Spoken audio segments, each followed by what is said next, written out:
Hi everyone, welcome back to Kubrick Corner with me, Sean Wilson. So today, an apology more specifically to Edgar Wright, the director of Baby Driver, because you may have seen my review of Baby Driver from last week, in which I claim to have been very impressed by the technical aspects of the movie, but I was left emotionally somewhat cold and somewhat unfulfilled by it.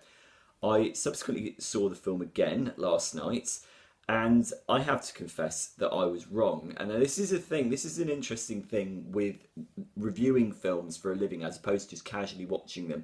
Increasingly, I'm finding, I'm questioning in myself whether it is actually enough to watch a movie once. And I'm increasingly finding that very often, no, it isn't. Particularly with a film like Baby Driver, which has got such a wealth and such a multitude of things going on that really it's impossible to take everything away from it on first viewing. Therefore, it's the sort of movie that demands more than one viewing. And I'm finding this increasingly that in order to give movies a fair crack of the whip, I will often have to go and see them twice, which is quite a challenging thing to do. I mean, if like me, you're a film reviewer and you watch lots and lots of films week on week, it's actually quite difficult to go and to find the time to go and see something again with all the other new releases out. But I made an exception with Baby Driver because, as I said, I'm a huge Edgar Wright fan, although my initial response to the film was rather lukewarm.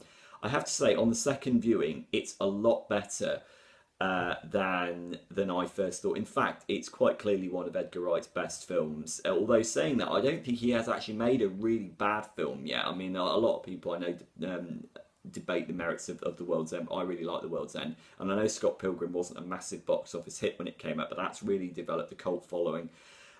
Yeah, I was wrong about Baby Driver the first time round. I think the interesting thing this time is that the character arc that Baby goes on starts off as this very, as his name implies, very baby faced, seemingly unassuming young guy who is, it's very easy to underestimate, who has that very steely inner core, and how the movie traces his arc. So he starts over there, baby faced, seemingly innocent guy out of his depth in with all these crims, ends over here sort of showcasing that determination to break away from this lifestyle with Lily James's character Deborah. That arc became much more nuanced and much more profound on the second viewing. So that was one thing. Ansel Elgort's performance still stands up as being really good. There has been some criticism of Lily James's character being one dimensional, but if you look at movies, car chase movies like The Driver, for example, Isabella Gianni's character in The Driver, she was obviously the foil to Ryan O'Neill.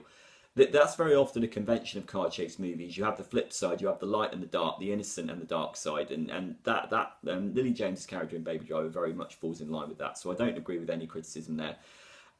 Also, the lines in the film, there are a lot more lines of dialogue that I picked up on second viewing because the movie is visually so frenetic. There is so much visually going on, this being an Edgar Wright movie. It really does take two runs at it in order to appreciate the verbal dexterity that obviously is a hallmark of his, going right the way back to Space. I mean, Space is just absolutely magnificent in every single way.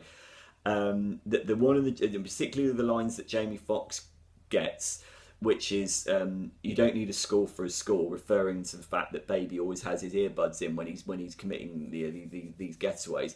Lovely little lines like that, which are really good. Also, little nuances as well. The fact that when there's the shootout to the sounds of Tequila, Baby puts that song on because Jamie Foxx's character wants him to put on something funky, and yet it's interesting the way that Baby uses that to basically get himself through a very dangerous situation, whereas Jamie Foxx's character seemingly interprets it and gets high on it and goes on a kill crazy rampage. There are different ways of the way that people interpret music in different ways as well.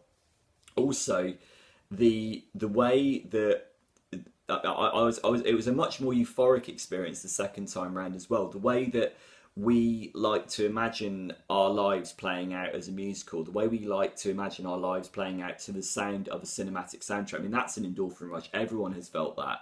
And the early scenes, in particular with Baby, really do get that feeling. And I have to say, despite my initial criticism that the pacing of the movie fell off in the second half, I don't think that's the case now, having seen it again.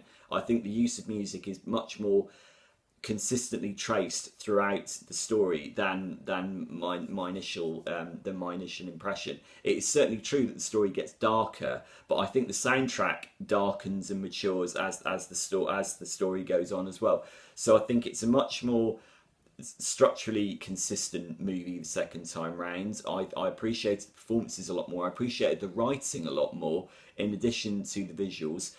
Some quibbles still stand. I think the movie ends 5 minutes after it's supposed to. There's a quite clear scene about 5 minutes before the end where quite clearly the movie should have, draw a line in the sand there, but then it goes on for like another 5 minutes, which I would argue is quite unnecessary. So that's a problem, but not so much of a problem that it wrecks the film. So I loved it even more. I loved it the second time round. I had mixed feelings the first time round, but what a singular, idiosyncratic, unique, buzzing, and exciting work from one of the finest filmmakers in cinema. So, Edgar, in the very unlikely event that you're watching this, I'm a film critic, and I got Baby Driver very, very badly wrong the first time I saw it. It's brilliant.